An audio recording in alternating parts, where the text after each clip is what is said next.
Mobil mulai dikenal luas oleh masyarakat pribumi di Hindia Belanda pada akhir abad ke-19. Pakubuwono X menjadi orang pribumi pertama yang memiliki mobil di Hindia Belanda.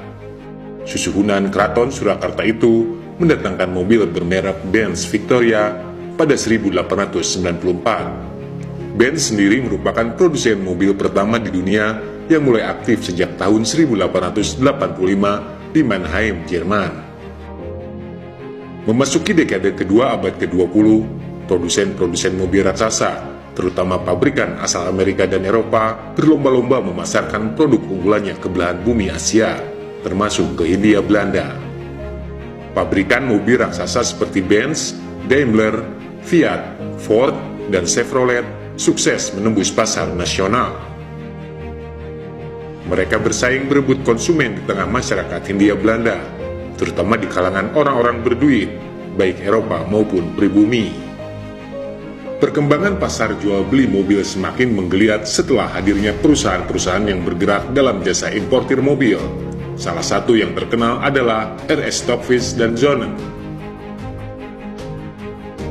Melalui jasa importir, proses pembelian mobil semakin mudah, sehingga sejak saat itu, mobil mulai banyak dimiliki masyarakat di Hindia Belanda. Tidak hanya di kota-kota besar, ekspansi pemasaran mobil juga merambah ke pasar-pasar lokal.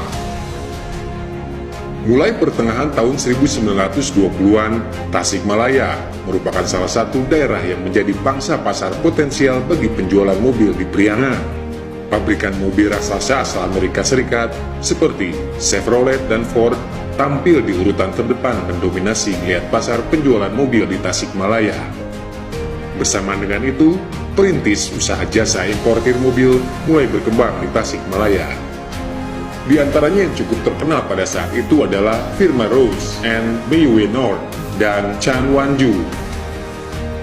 Firma Rose and Meiwe Nord merupakan salah satu perusahaan jasa importir mobil yang beralamat di Jalan Singaparna nomor 1 atau Jalan Hajat Mustofa sekarang. Produk unggulan yang dijual oleh perusahaan ini adalah mobil Chevrolet. Sementara Chan Wanyu hanya berkonsentrasi pada penjualan mobil Ford. Lokasinya terletak di Jalan Gunung Ladu. Beberapa jenis mobil keluaran Ford yang sukses masuk ke pasar penjualan mobil di Tasikmalaya, diantaranya Ford Touring yang dibanderol seharga 1.630 gulden, Ford Runabout 1.570 gulden, Ford Sedan 2.330 gulden, dan Ford Sedan Tudor yang dibanderol seharga 2.145 gulden. Adapun Chevrolet mencoba peruntungannya lewat jenis mobil Chevrolet Sedan yang pada saat itu terbilang cukup laris di Tasikmalaya. Untuk menarik perhatian calon konsumen, Chevrolet melansir nama-nama orang Tasikmalaya yang sudah membeli produknya yang dimuat dalam iklan-iklan surat kabar. Selain para pengusaha perkebunan berkebangsaan Eropa, rata-rata dari mereka yang mampu membeli mobil adalah menak-menak pribumi dan para pengusaha sukses di Tasikmalaya. Sejak saat itu mobil menjadi simbol modernisasi di tengah masyarakat Tasikmalaya. Mobil-mobil yang mulai berseliweran di jalan raya juga menunjukkan tingginya status sosial seseorang. Pasalnya, hanya orang-orang tertentu saja yang sanggup membelinya. Rakyat biasanya hanya bisa menikmati lalu lalang mobil-mobil yang dikendarai oleh orang-orang Eropa dan kalangan menak pribumi saja. Mereka pun terbiasa dengan kebisingan suara klakson yang sengaja dibunyikan oleh para pengendara mobil. Selain untuk menyingkirkan para pejalan kaki ke pinggir jalan, saat itu membunyikan klakson juga dipercaya menjadi simbol kekuasaan dari si pemilik mobil.